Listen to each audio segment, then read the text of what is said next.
Praise the Lord. இன்னைக்கு என்னன்னா 1 யோவான் 4ஆம் அதிகாரம் 18ஆம் வசனம். அன்பிலே பயமில்லை, பூரண அன்பு பயத்தை புறம்பே தள்ளும்.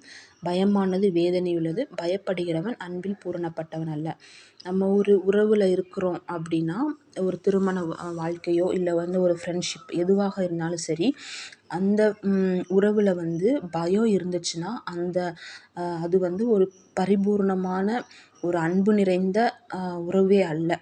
அப்போ இங்கே என்ன இருக்குன்னா, பூரண அன்பு பயத்தை புறம்பே தள்ளும். அப்போ நம்ம அந்த உறவில் நம்மளுக்கு பயம் இருந்துச்சு அப்படின்னா, அது ஒரு பரிபூர்ண அன்பு அங்கே இருக்காது. பயமானது நம்மளுக்கு வேதனையை கொடுக்கும். அப்போ அது நம்ம ரொம்ப அது ஹர்ட் ஆகும். அது நம்மளை ரொம்ப அஃபெக்ட் பண்ணும். அப்போ நம்ம ஆண்டவர் இடத்துல ஜெபிக்கணும்.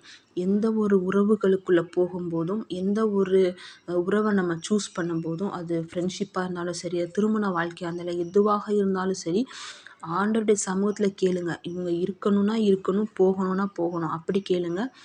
ஆண்டவர் தான் நம்மளுக்கு கரெக்டான சாய்ஸ் நம்மளுக்கு தருவாங்க. அது ஃப்ரெண்ட்ஷிப்பாக இருக்கட்டும், எதுவாக இருக்கட்டும், அது நம்ம ஆண்டவர்கிட்ட ஜெபிச்சு கேளுங்க. ஏன்னா பூரண அன்பு தான் பயத்தை புறம்பே தள்ளும். நம்ம பயத்தோட ஒவ்வொரு நாளும் நம்மளோட வாழ்க்கையை நம்ம ஓட்டவே முடியாது. ஏன்னா என்னோட திருமண வாழ்க்கையில் இதை நான் அதிகமாக அனுபவிச்சிருக்கேன். ஒவ்வொரு நாளும் பயத்தை தான் நான் உணர்ந்திருக்கேன். இப்போ நினச்சா கூட எனக்கு என் திருமண வாழ்க்கை பயமாக தான் இருக்கும். அதனால் ஆண்டவருடைய சமூகத்தில் அதிகமாக ஜெபிங்க. ஆண்டவர் தான் நம்மளுக்கு ஒரு பரிபூர்ண அன்பை நம்மளுக்கு தர முடியும். அதனால் அதிகமாக ஜெபிப்போம்.